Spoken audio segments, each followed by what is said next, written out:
Hi, it's me again with Corel tips and tricks, and some of you have seen this video, but one of my viewers or subscribers, and he's actually a math person, teaches math, suggested the other day when I did, and I'm using my finished volume one, so it's a lot sharper and will work a lot better. But the other day I went every other one to get my cross piece. I went every other one to get a cross, and he suggested, and I don't know why I wasn't thinking of it.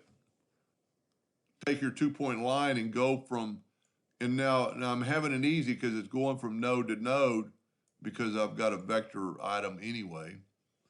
But I'm going from node to node, and what he suggested, and it makes a lot of sense, each of those lines should be equal.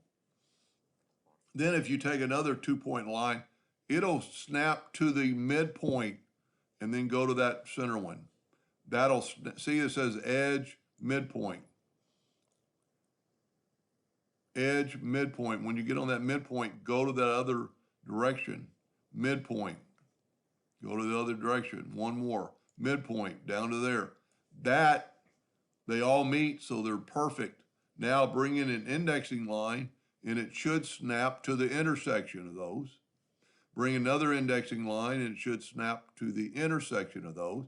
And now you have your intersection. So now I'm cheating here because I've got the original. I'm going to tell you what I'm going to do. I'm going to move my, let's see what my nudge factor is, 2 inches out of, I'm going to get that out of the way, 1, 2, 3. I'm going to group this together so I can remove it in just a second all by itself. And I'm going to bring in this piece. Now we know it's going to work because I'm using the original, and we'll go 1, 2, 3. Now we can actually take this and delete it. Well, I'm not going to delete it because I want those colors. But we're the distance we need to be off from the center. So now we can just take this one and rotate it.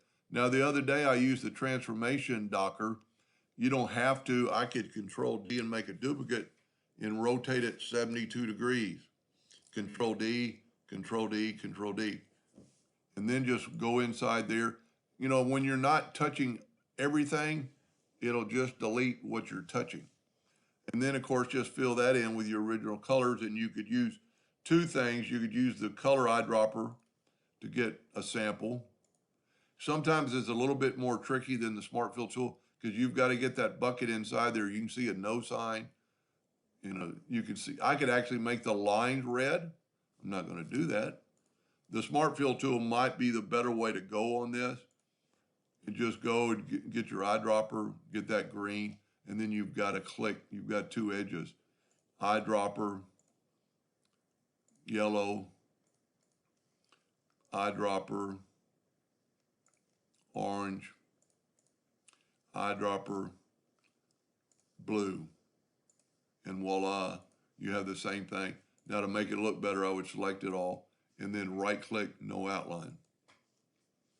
Anyway, I thank that viewer and hope that helped. Thank you for watching.